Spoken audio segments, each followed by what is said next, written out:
What's up, YouTube? wyoicehole here, and I developed a little problem today. I noticed that my rod that I use, it's a 13 fishing code blue, medium light. I noticed it's the rod that I use on that particular device, and I noticed on the tip of it, I don't know if you can see it in the video, there's a crack. It's not broken yet, but there's a crack through, and I think it's from just having constant pressure. You can see it open up like that. I think it's from having the pressure of the tension from the hoop sitting there like it does. So started thinking, man, how am I going to get this rod fixed? I don't have any JB Weld or anything like that. Like I've read on the forums, I'm going to have to go to the store, drive all the way to town, which is about 30 miles for me. And then it dawned on me, as I looked at how these rings are put together, granted this one isn't, this is all just plastic and glue, but it dawned on me that I have tools for this. So I started learning to tie flies, specifically ice fishing jig flies.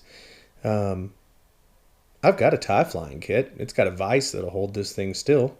I've got string, and I have UV activated glue. Let's fix a fishing rod. Alright, we've got that positioned. So this is just black thread. I have to feed it back through again because it was all twisted up.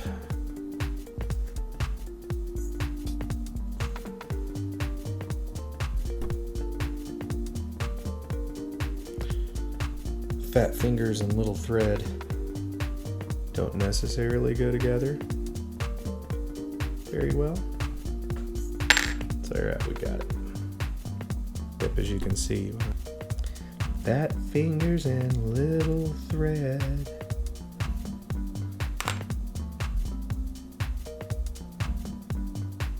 Alright. So this is right at the rod tip. So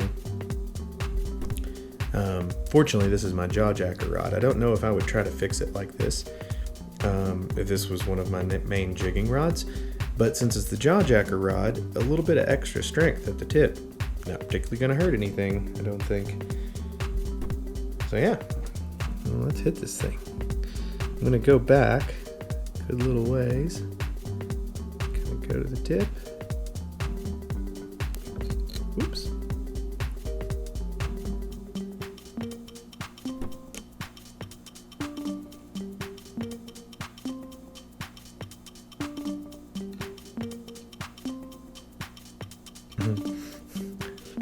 The vise was not meant for holding string. I mean, for holding a fishing rod, that is for sure. Especially an ice rod, because it's so flexible at the tip. So if I was tying a fly, I wouldn't leave this long tail in there. Actually, my intent is to wrap this tail into this base layer, because it's going to be a different direction of string.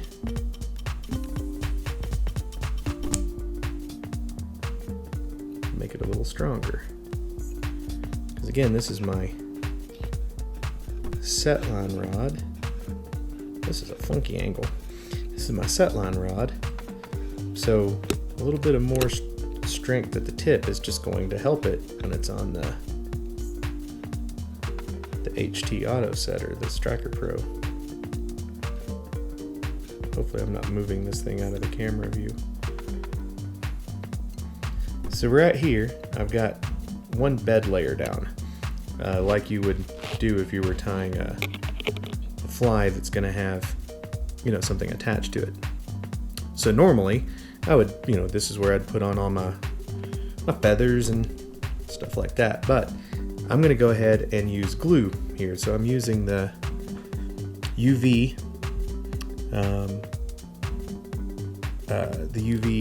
fluorescent finish.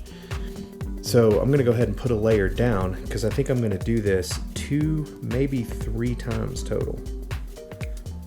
I want to get this running end off of here.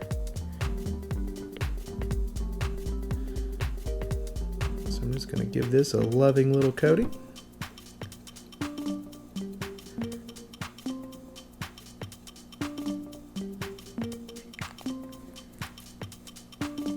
hope I'm not reinventing the wheel here, but I haven't. This is just a UV light that I'm using to cure this. This particular product stays wet until it's exposed to UV light. So I'm curing it, and it's basically like super glue that only forms when you want it to, which is good. So it leaves it pliable, so when you are tying a fly or something like that, if you want to get you a little bit of glue down for some sort of interesting neck around like a fly jig or something like that, it lets you keep it wet so you can get things coated with it that are going to adhere, but you don't necessarily want to adhere right now. All right, it's good enough for now. That's one layer, and it's dry as a bone. Stuff is amazing. Science is fun. All right, so now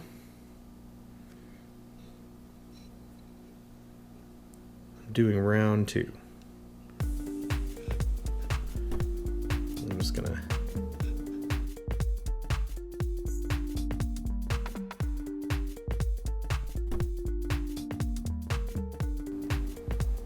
do it up tight, and I don't think I'm going to be able to do a loop finish on this because this tip is sticking out so far. So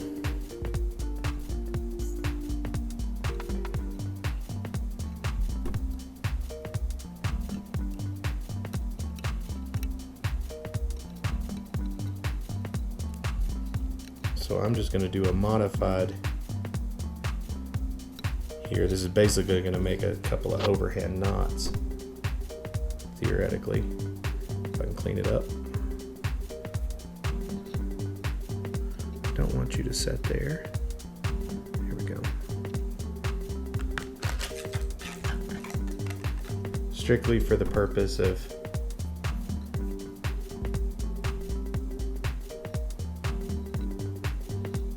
just kind of securing this finish a little bit.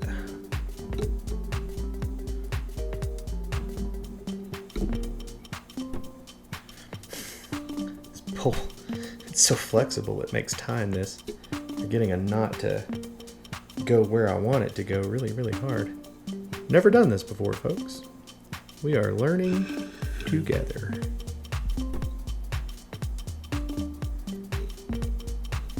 Also have to think about how I'm putting my fingers because this is very, very different.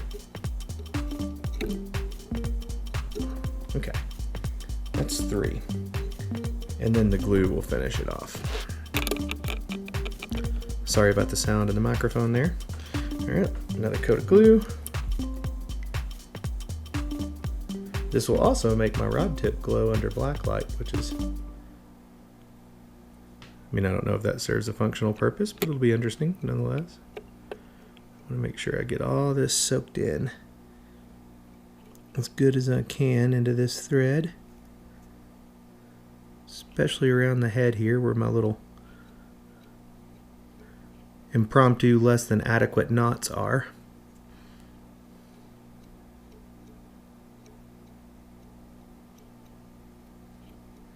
All right, that looks like a good coat.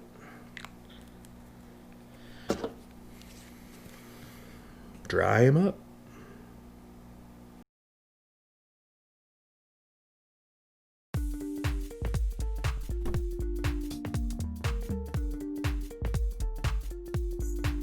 I don't know why I'm jiggling the light this way. I can literally just leave it still and it'll do its light. I don't know what I'm doing.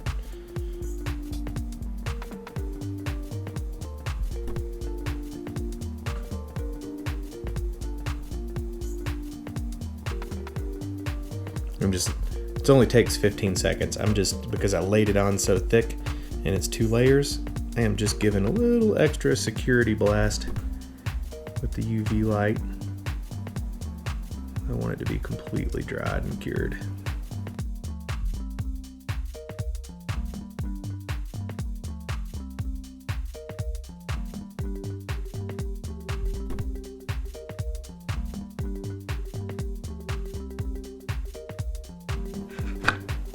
Make sure I didn't damage the rod with the vise. I did not. Looks good. That is all completely hardened.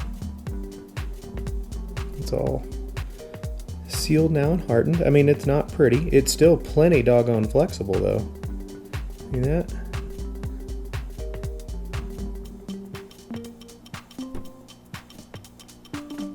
She's fixed. All right, well, so if you find yourself with a crack in your rod where it hasn't completely broken yet, and a rod that you don't want to just throw away and get another one, and you happen to have a fly tying kit, doesn't matter how good you are at tying flies. This right here works. This is a solid, I mean, this is, you can't feel it obviously, but this is hard as heat shrink tubing or plastic or anything like that. It's hard as a rock. This is gonna hold up. All right, thanks for watching.